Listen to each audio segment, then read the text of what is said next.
Terima kasih Bapa di sorga. Pujian dan pengagungan kami mengingatkan kami lagi bahwa Engkau adalah Tuhan yang setia. Engkau tak pernah tinggalkan kami Tuhan. Bahkan sedetik pun Engkau selalu ada bagi kami. Betapa kami mengucap syukur Tuhan. Walaupun terkadang kami terjatuh, tapi kami tidak akan tergeletak. Tangan-Mu siap membangunkan kami kembali. Walaupun pagi ini kami memperingati kenaikan Tuhan Yesus ke sorga. Tapi Engkau sendiri berjanji bahwa Engkau tidak akan meninggalkan kami yatim piatu. Engkau berjanji menyertai kami hingga kesudahan alam. Thank you Jesus. Haleluya Jesus. Mari kita sembah Tuhan yang hidup. Haleluya Jesus. Oh haleluya. Glory bagi-Mu Tuhan. Haleluya.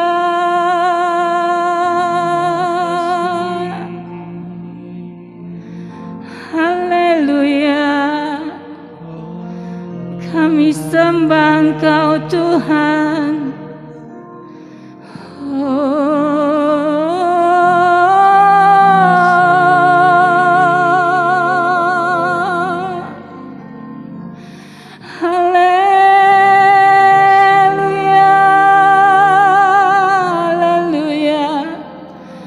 Terima kasih Tuhan.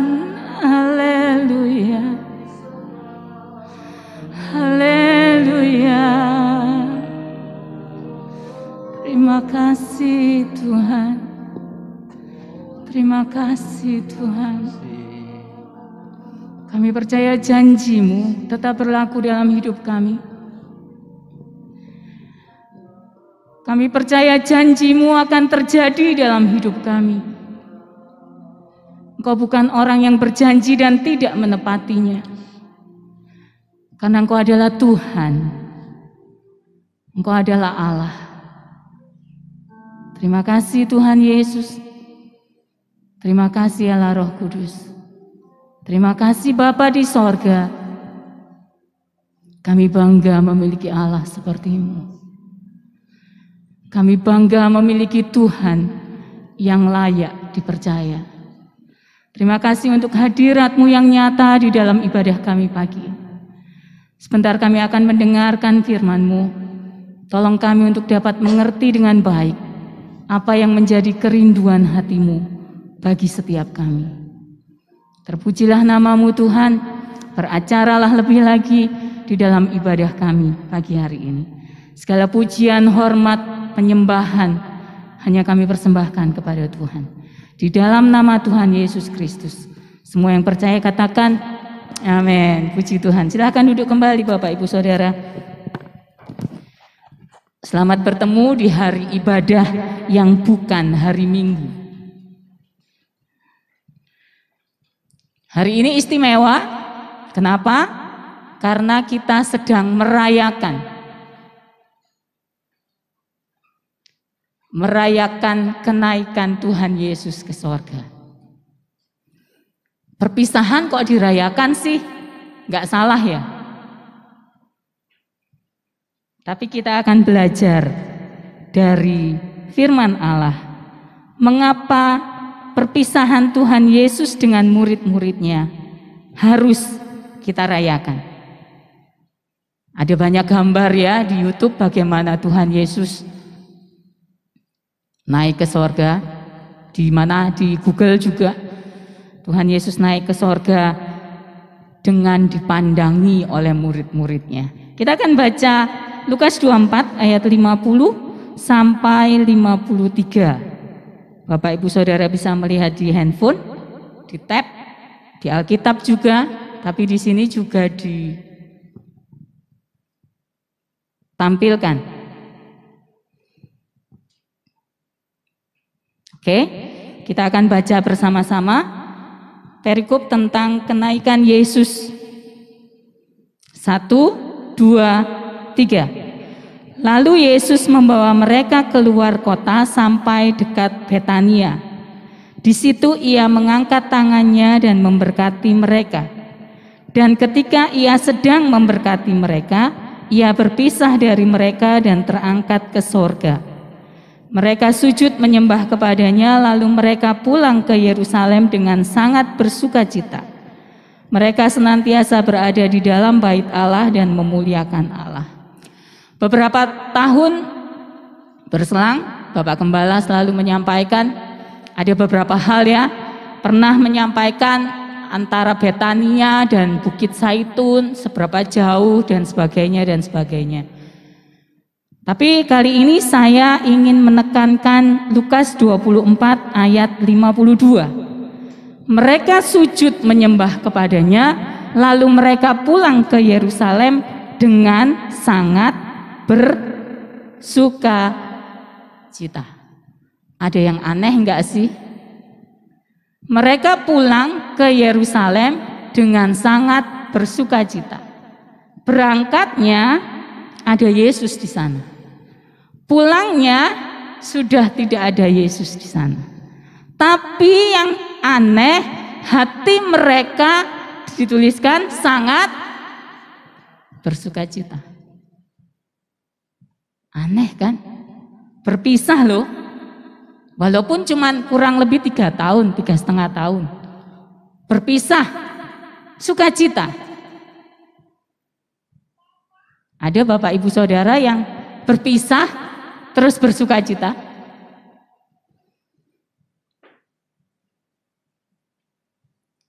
Biasanya perpisahan selalu ditandai dengan duka cita, kesedihan. Bener enggak? Ketika anak kita bersekolah keluar kota atau keluar negeri, mungkin waktu melepasnya di bandara, ada ibu bapak mungkin yang pernah mengalami, sedih. Wah, bakalan enggak ketemu sekian waktu. Atau suami istri yang salah satu harus bekerja di luar kota. Ketika melepasnya untuk pertama kali rasanya sedih atau senang? Asik. Saya yakin gak gitu. Bahkan mungkin ketika anaknya memasuki jenjang pernikahan, sedih. Loh, padahal anaknya happy, mamanya, papanya sedih.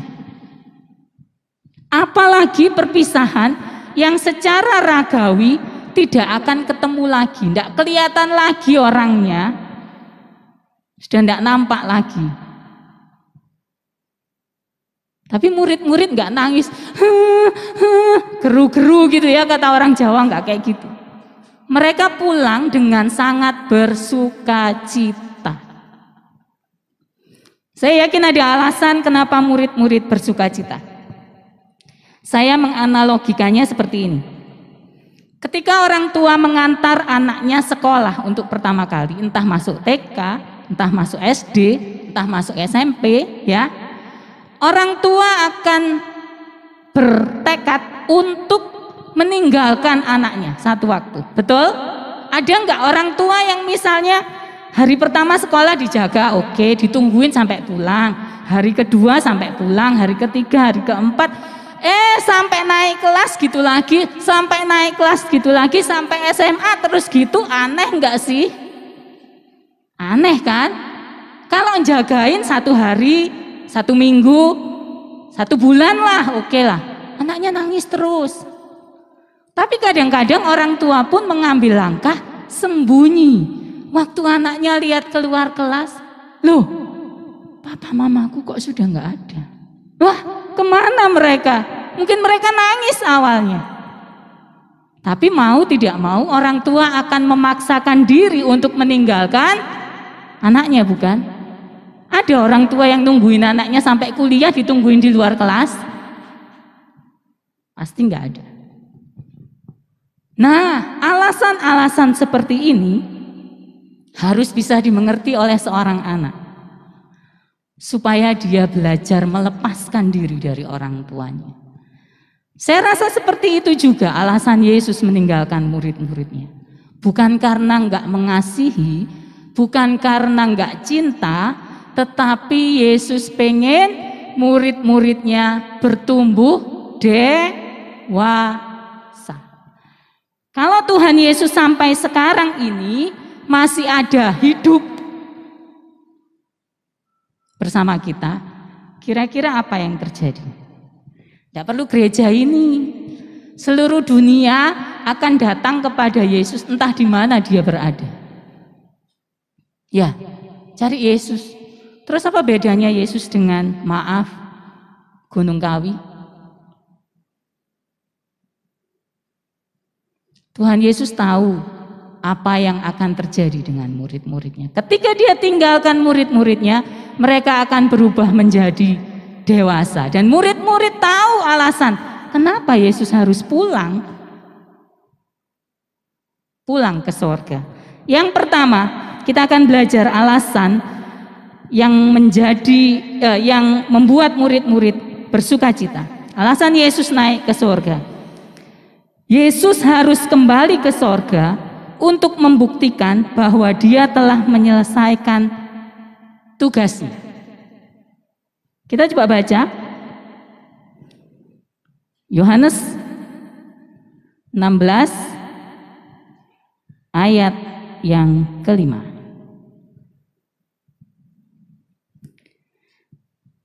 Tepatnya ya. Tetapi sekarang aku pergi kepada Dia yang telah mengutus aku.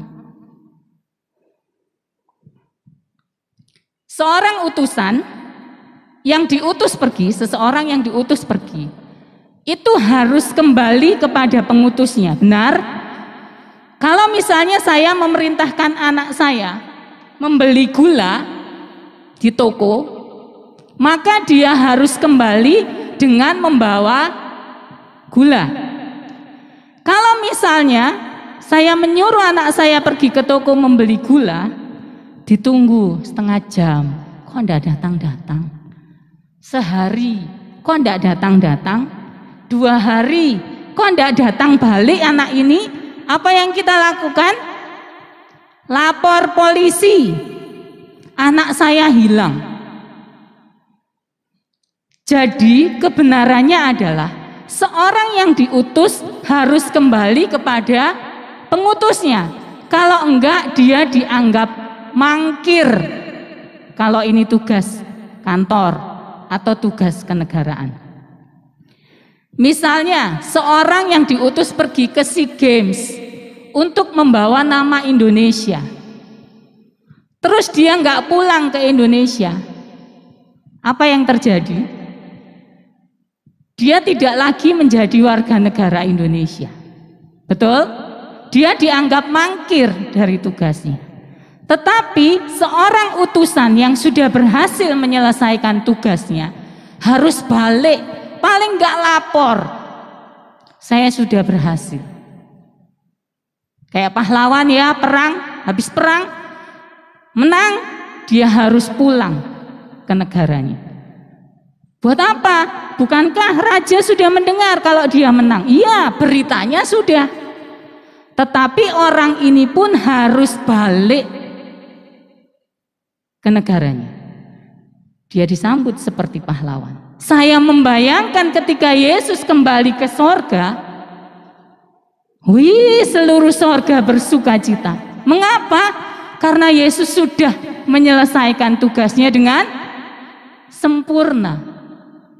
Yesus tidak kalah. Yesus pulang membawa kemenangan. Amin. Tuhan Yesus itu punya tugas yang gak ringan di bumi. Ya, lahir jadi anak manusia. Hidupnya bukan orang kaya. Dia gak lahir di istana. Saya yakin betul ayah bundanya bukan orang kaya. yang bisa memberikan dia segala-galanya. Tuhan Yesus harus hidup sebagai anak yang taat. Alkitab mencatat di usia 12 tahun Tuhan Yesus sempat tidak ikut pulang sama orang tuanya ketika orang tuanya pulang dari gereja. Tapi ketika orang tuanya balik menjemputnya, dia ikut pulang. Dia taat. Ketika pada saatnya dia harus dibaptis oleh Yohanes Pembaptis, dia pun taat. Yohanes Pembaptis itu loh siapa? Orang. Sementara Yesus itu siapa? Tuhan. Tapi dia ikutin. Dia jalani semuanya. Pilih murid. Dikhianati murid. Lewat sudah. Disiksa, dibunuh, disalibkan. Dia lakukan semua. Dibangkitkan juga oke. Ketika dia tahu bahwa murid-muridnya masih belum siap, ditinggalkan. Dia nambah 40 hari loh. Tuhan Yesus bersama-sama dengan muridnya sebelum dia naik ke surga. Akhirnya dia mengalami kemenangan yang sesungguhnya. Di sorga saya yakin ada sorak-sorai yang luar biasa ketika Tuhan Yesus pulang. Sekarang pertanyaannya, kita pun ini bukan orang bumi loh. Tahu? Walaupun kita lahir di bumi. Yohanes 17 ayat 16, ini doa Yesus kepada Bapaknya. Yesus berkata, mereka ini bukan dari dunia ini. Sama seperti aku Bapak, bukan dari dunia ini. Jadi kita ini harus ingat bahwa kita adalah warga negara sorga. Oke, warga negara Indonesia, taat pada peraturan-peraturan Indonesia. Tapi kita adalah warga negara kerajaan sorga. Jangan pernah lupa ini. Satu waktu kita akan pulang. Nah, di sana nanti ada sorak-sorai dari seluruh penghuni sorga atau semua memalingkan muka. Nggak pengen lihat kita. Malu katanya warga negara sorga. Tapi kenyataannya, silakan dilanjutkan sendiri. Bapak Ibu Saudara, saya pengen seperti Tuhan Yesus naik ke sorga, seluruh sorga menyambut dia. Ketika saya pulang nanti, saya juga akan disambut seperti itu. Amin. Apakah ini juga jadi kerinduan Bapak Ibu sekalian? Amin. Ayo. Nanti ketika kita pulang ke sorga, kita akan disambut. Gimana ya caranya? Oh, ada yang bilang, kalau mau masuk surga harus bayar ini, retribusi itu, amal ini, amal itu. No.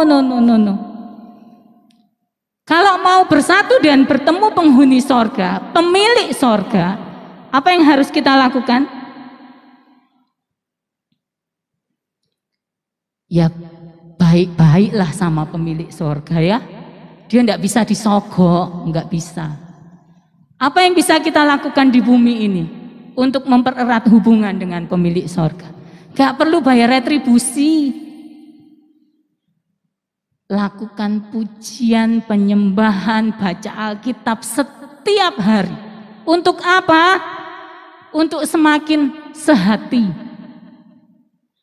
sama pemilik sorga. Kalau sudah sehati, nanti enak lah, ya. Itu yang pertama, alasan dari kenaikan Yesus ke sorga. Yesus telah menyelesaikan tugasnya. Dia harus pulang, lapor. Sudah selesai tugas saya. Ya, yang kedua, kita baca Yohanes 16 ayat 7. Yohanes 16 ayat 7. Masih yang tadi. Namun benar yang kukatakan ini kepadamu adalah lebih berguna bagi kamu jika aku pergi. Sebab jikalau aku tidak pergi, penghibur itu tidak akan datang kepadamu. Tetapi jikalau aku pergi, aku akan mengutus dia kepadamu. Berkali-kali pemimpin pujian katakan, Tuhan Yesus memberikan Roh Kudusnya. Ya, Roh Kudus yang dia janjikan. Itu penolong bagi kita.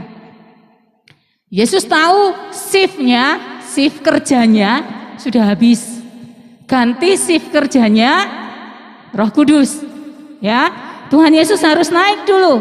Roh Kudus bakalan turun untuk semua orang. Roh Kudus sebenarnya bukan tidak ada ya, dulu-dulunya bukan tidak ada. Dia ada, tapi dia hinggap berkarya melalui beberapa orang tertentu. Nabi-nabi, raja-raja yang diurapi, hamba-hamba Tuhan tertentu di Perjanjian Lama, itu juga diurapi Roh Kudus. Tapi kali ini janji Yesus berlaku untuk semua orang. Semua orang yang percaya kepadanya. Untuk apa? Kira-kira untuk menyatakan kemuliaan Tuhan Yesus lebih lagi. Bapak Ibu bayangkan kalau Tuhan Yesus tinggal di satu tempat secara badani ya, dia akan terbatas ruang dan waktu. Kalau dia ada di sini, dia tidak akan ada di sana. Kalau dia di sana, dia tidak akan ada di sini. Itu Tuhan Yesus. Tapi kalau Roh Kudus tidak terbatas ruang dan waktu. Dia boleh memenuhi seisi gedung ini, apalagi cuma memenuhi hati kita yang kecil. Setelah kenaikan Yesus, di hari Pentakosta, Roh Kudus turun ke atas murid-murid. Itu ada gambar yang menyatakan seperti lidah api. Dan sejak saat itu kehidupan murid-murid berubah. Yang awalnya biasa-biasa menjadi luar biasa. Gak lama setelah kepenuhan, Petrus berkhotbah, berapa ribu orang bertobat? 3.000 orang bertobat. Roh Kudus yang bisa membuat mereka seperti itu. Ketika Yesus hanya tinggal di bumi sebagai manusia, dia hanya bisa mengajar di satu tempat. Tapi ketika Roh Kudus hadir, dengan cepat murid-murid itu diurapi pergi ke seluruh penjuru dunia hingga saat ini. Kira-kira Bapak Ibu Saudara bisa kenal Tuhan dari mana? Awalnya juga dari mereka. Mereka pergi ke tempat-tempat yang jauh dan dengan cepat berita tentang kehadiran Yesus di bumi didengar oleh ratusan, ribuan, bahkan jutaan orang. Itu semua karya Roh Kudus. Bapak Ibu Saudara, memang Alkitab menyatakan bahwa seorang harus dibaptis air, dibaptis Roh Kudus, urutannya begitu ya katanya. Tetapi ada satu kisah yang membuat saya begitu merasa Tuhan itu luar biasa, Roh Kudus itu luar biasa. Bahkan untuk seorang yang belum dibaptis air, Roh Kudus juga bisa datang dalam hidupnya. Seorang yang menjadi percaya, belum sempat dibaptis air, sudah dibaptis Roh Kudus. Kita akan coba lihat di dalam Kisah 10 ayat 47. Kisah pasal 10. Saya pengen membagikan ini supaya Bapak Ibu tahu bahwa mungkin begini, aku pengen dibaptis Roh Kudus, tapi aku belum dibaptis air. Belum sempat dibaptis air. Gimana ya? Gak apa-apa. Kita akan baca Kisah 10 ayat 47. Bolehkah orang mencegah untuk membaptis orang-orang ini dengan air? Sedangkan mereka telah menerima Roh Kudus sama seperti kita. Jadi sorry untuk anak-anak yang mungkin masih sangat kecil.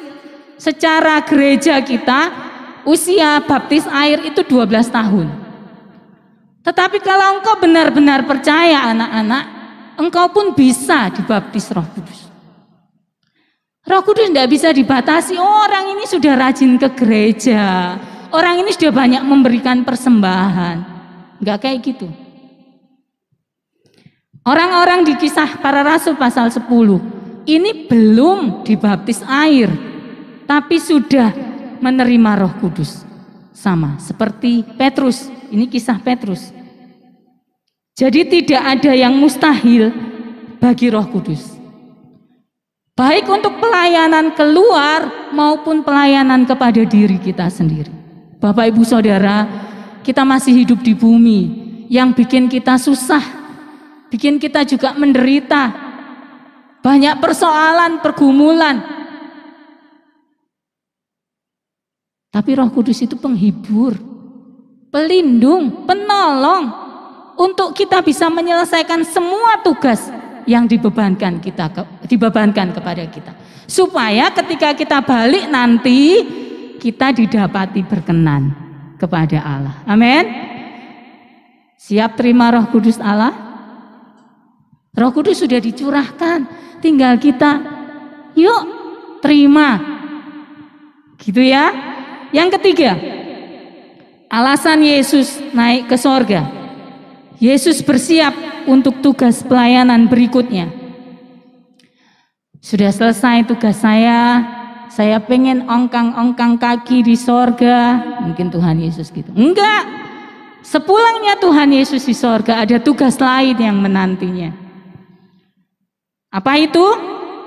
Dia menjadi pengantara kita. Ibrani 8 ayat 6. Ibrani 8 ayat 6. Ibrani pasal 8 ayat 6. Tetapi sekarang Yesus telah mendapat suatu pelayanan yang jauh lebih agung, karena ia menjadi pengantara dari perjanjian yang lebih mulia, yang didasarkan atas janji yang lebih tinggi. Sepulang Tuhan Yesus ke sorga, Tuhan Yesus dipilih oleh Bapa untuk menjadi pengantara bagi manusia yang sudah ditebusnya. Kalau Bapak Ibu pelajari nanti di Ibrani pasal 5, seorang imam besar itu dipilih di antara umat Israel, Harun waktu itu, dan tugasnya adalah mempersembahkan korban karena dosa. Bukan cuma dosanya orang lain, tapi dosanya sendiri juga. Nah, Ibrani pasal 5 ayat 5 berkata Tuhan Yesus dipilih untuk menjadi imam besar. Dia tidak memuliakan dirinya sendiri. Dia menjadi imam besar untuk menjadi pembela, pengantara, pengacara bagi kita. Dia tidak setiap kali mempersembahkan korban berupa kambing domba, tapi dia mempersembahkan dirinya satu kali saja untuk selama-lamanya. Bahagia enggak sih kita punya pengacara, pembela yang enggak perlu dibayar, tapi dia sungguh sudah memberikan hidupnya sendiri bagi kita.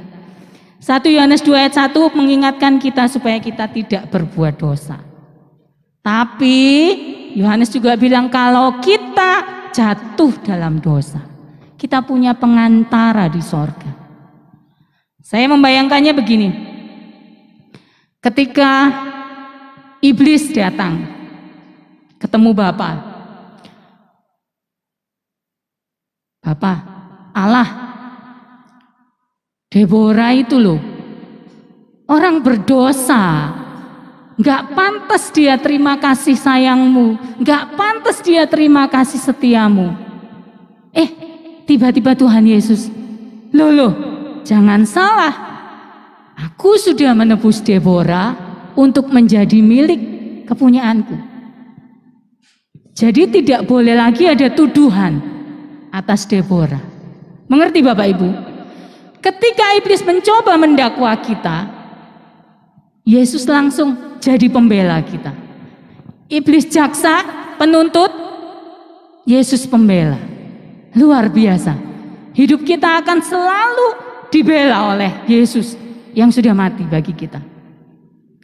Hebatnya lagi, pembela kita ini sudah pernah mengalami semua yang kita alami di bumi ini. Bapak Ibu Saudara pernah lapar, haus, Yesus pernah. Engkau pernah ditinggalkan, difitnah, dianiaya, dirasani, diolok, diejek, dihina, Yesus pernah. Loh, tapi Tuhan Yesus nggak ngalami COVID loh. Dia nggak pernah sakit COVID kayak kita. Iya, Tuhan Yesus nggak pernah sakit cancer loh. Iya, tapi percayalah, Dia tahu apa yang kita rasakan. Amin. Dia tahu apa yang jadi beban kita. Dia tahu apa yang jadi penderitaan kita. Jadi jangan pernah merasa sendirian. Jangan pernah merasa sendirian. Dia loh, sekalipun di sorga, tapi Roh Kudusnya ada dalam kita. Dia berdoa bagi kita, Dia membela kita. Jadi Bapak Ibu Saudara, intinya jangan pernah merasa sendirian. Bahkan ketika pasanganmu mungkin enggak lagi ada di sini. Mungkin kelihatan orangnya, tapi keberadaannya tidak kita rasakan. Ada Yesus. Bahkan ketika anakmu mungkin, anakku ini sudah tak besarkan, sudah besar kok enggak cinta sama aku. Jangan pernah merasa sendirian. Yesus ada bagi kita. Dia selalu ada. Tidak pernah meninggalkan. Pujian kita tadi, tak pernah kau biarkan kami. Tak pernah kau tinggalkan kami. Yesus selalu ada bagi kita. Amin. Betapa bahagianya kita. Betapa bersyukurnya kita memiliki Yesus. Yang keempat, alasan Yesus naik ke sorga. Ini yang tadi sudah disampaikan juga.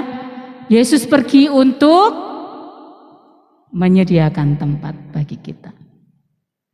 Yesus pergi untuk kembali menjemput kita. Jangan lupa, jangan pernah lupa. Kita akan baca sama-sama Yohanes 14 ayat 3. Yohanes 14 ayat 3.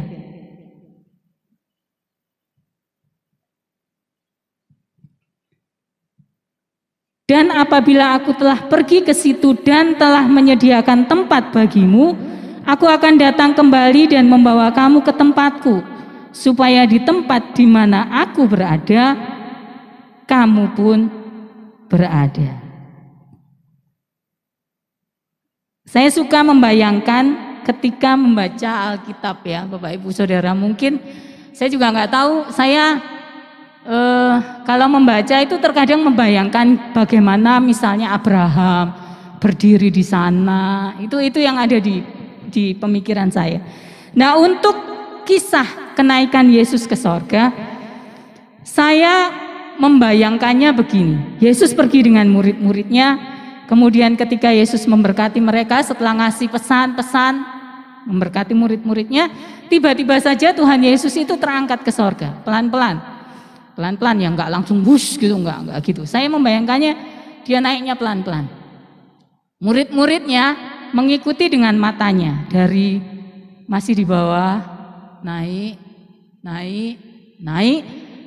dan akhirnya mereka melongo ketika Yesus tidak nampak lagi. Mereka melongo ya, kalau ini terheran-heran. Loh, kok hilang? Tiba-tiba yang nampak apa? 2 orang di dekat mereka yang mengagetkan mereka. Hei, ngapain dia terus ke langit? Yesus ini yang naik ke sorga akan kembali lagi ke bumi dengan cara yang sama. 2 orang hilang. Saya membayangkan murid-murid ini tolah-toleh. Loh, Tuhan Yesus naik ke sorga, nanti balik lagi dengan cara yang sama. Ngapain ya dia balik lagi ya? Kapan ya dia balik? Mungkin ketika mereka ngobrol, ada seorang murid yang ingat, beberapa waktu yang lalu Tuhan Yesus kan sudah pernah ngomong ya, jangan gelisah hatimu, percayalah kepada Allah, percayalah juga kepada, ayat ini ada di mana? Yes, Yohanes 14 ayat 1. Aku pergi menyediakan tempat bagimu, tapi aku akan kembali untuk menjemput kamu. Lah, kalau gitu nanti kita dijemputnya kayak gitu juga dong. Wah, Tuhan Yesus datang di awan-awan, kita juga terangkat naik. Wah, seneng dong kita. Itu bayangan saya. Bapak Ibu Saudara, kenaikan Yesus itu amazing ya, menakjubkan. Tapi apakah Bapak Ibu percaya nanti kita pulang ke sorga? Itu pun menakjubkan. Yesus bilang dia jemput kita. Saya masih ingat seorang hamba Tuhan yang sering mengunjungi rumah kami waktu saya masih kecil. Waktu itu dia berusia sekitar 60 atau 60 sekian tahun lah. Kalau saya membayangkannya, saya nggak pernah nanya. Saya memanggil dia engkong. Engkong pendeta. Dia bilang gini, nanti aku nggak mau mati. Dia bilang gitu. Aku mau dijemput Tuhan Yesus di awan-awan. Tapi apakah sampai hari ini dia nggak mati? Ya nggak juga. Dia sudah pulang ke sorga. Bagi kita yang hidup di bumi berlaku dua hal. Yang percaya Tuhan ya, satu, pulang dijemput secara sendirian oleh Yesus. Saya percaya loh, Yesus juga bakal jemput kita. Yang kedua, kita sama-sama dijemput Tuhan ketika Tuhan Yesus datang kedua kali. Pilih yang mana? Sama-sama enak. Yang penting siapa yang jemput bukan? Dan dibawa kemana kita? Itu yang penting. Mau dijemput sendirian, pelayanan privat nih, atau bersama-sama, semuanya oke. Ada di antara kita yang pernah kehilangan anggota keluarga kita. Percayalah bahwa di dalam Yesus ada pengharapan. Ya, saya masih ingat tahun 2003. Sebelumnya tahun 89. Ketika nenek saya di siang hari panggil saya waktu itu sedang libur kuliah, dia panggil saya. Dia bilang begini, nih, kalau emak pulang, dia bilang gitu. Gimana ya? Jawaban saya waktu itu, gak apa-apa mak, pulang aja. Alkitab bilang, Tuhan Yesus jemput emak. Yang penting emak siap. Itu siang hari. Sorenya Tuhan panggil emak pulang. Tahun 2003, papa saya beberapa kali anfal, tiba-tiba tidak sadarkan diri. Besoknya ketika bangun, saya segera gini, Papa sudah siap tah kalau Tuhan panggil pulang? Belum, Papa masih mau hidup 10 tahun lagi, katanya. Loh Pak, tapi kalau Tuhan panggil pulang sekarang, nggak mau. Waduh, dalam hati saya, kok nggak mau? Keesokan harinya dia bilang bahwa ketika dia anfal, dia bertemu, dia bermimpi bertemu dengan kerabatnya, pendetanya, penatua gerejanya yang sudah berpulang juga. Anfal kedua kali, saya tanya lagi, Papa sudah siap kalau Tuhan panggil pulang? Kali ini dia bilang, siap. Oke, pulang Pak. Bapak Ibu Saudara, pengharapan yang seperti ini yang kita punya dalam Tuhan. Bahwa perpisahan di bumi ini nggak ada artinya kalau dibandingkan dengan pertemuan dengan Tuhan. Amin. Jadi intinya kalau hidup, ya oke, ayo hidup sesuai kehendak Tuhan.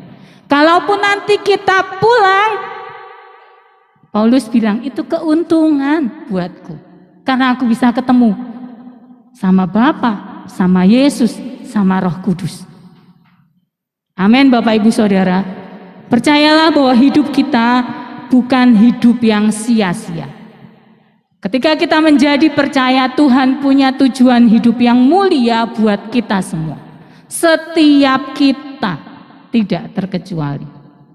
Jadi mari hidupi hidup ini dengan sebaik-baiknya. Selesaikan tugas apapun yang sudah diberikan untuk kita. Amin. Kita akan berdoa. Kita akan memuji Tuhan. Tetap berkarya, tetap bekerja, tetap mempermuliakan Tuhan selama kita hidup di bumi ini. Hidup bagi Dia, mati keuntungan. Amin. Terimalah Tuhan setiap pujian dan penyembahan kami. Kami bersyukur buat firman yang kami sudah dengar. Pakai akan semua hamba-hambamu, baik WL, para singers, pemusik, hambamu yang sudah menyampaikan isi hatimu, kami semua yang sudah hadir, maupun yang nanti sore mengikuti ibadah lewat YouTube, semua diberkati. Persembahan anak-anakmu Tuhan perhitungkan sebagai kebenaran. Jerih lelah mereka dalam bekerja, Tuhan pasti menolong, Tuhan pasti membukakan jalan. Dan Tuhan adalah pribadi yang nyata, yang sudah berjanji. Kami pegang janji Tuhan, kami menerimanya, kami menghidupinya, dan kami percaya sampai suatu hari Tuhan panggil kami pulang ke dalam sorga. Kami boleh bersyukur, kami boleh melihat penyertaan, pemeliharaan, perlindungan, dan pengharapan di dalam Kristus tidak pernah sia-sia. Bapa, kami menyatukan hati sebelum pulang meninggalkan gereja ini untuk sementara waktu. Hambamu berdoa dan kami bersepakat memberkati negeri yang kami cintai, yaitu Indonesia. Biarlah Indonesia menjadi berkat bagi bangsa-bangsa di Asia, bahkan di seluruh dunia. Memberkati Bapak Presiden dan wakilnya, memberkati para menteri, gubernur, bupati, wali kota, memberkati sampai tingkat-tingkat pemimpin di daerah. Diberikanlah hati yang takut akan Tuhan, hati yang mengasihi Tuhan, hati yang menyembah Tuhan. Pemilu tahun depan berjalan lancar dan baik, Tuhan dipermuliakan. Siapapun yang terpilih itu adalah dalam rancangan Tuhan. Itu yang terbaik bagi kami semua. Jauhkan negeri kami dari segala isu, gosip, fitnah, intervensi, dan pekerjaan kuasa gelap. Segala yang bukan dari Tuhan kami usir pergi, keluar dalam nama Tuhan Yesus Kristus.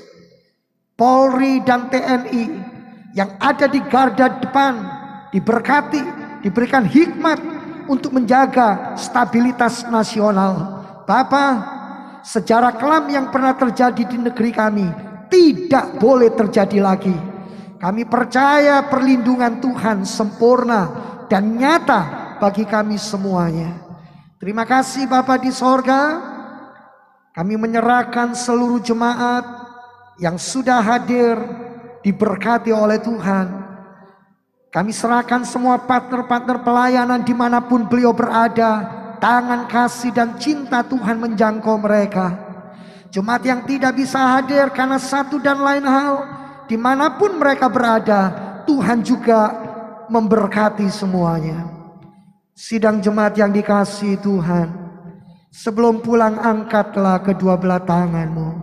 Terimalah sekarang berkat dari Allah Bapa, cinta kasih kemurahan dari Tuhan Yesus Kristus Sang Putra, di dalam persekutuan daripada Allah Roh Kudus akan menyertai dan memimpin hidupmu sekarang bahkan sampai selama-lamanya. Pulanglah, bawalah berkatnya, dan jadilah engkau berkat di dalam nama Tuhan Yesus Kristus. Puji Tuhan. Amin.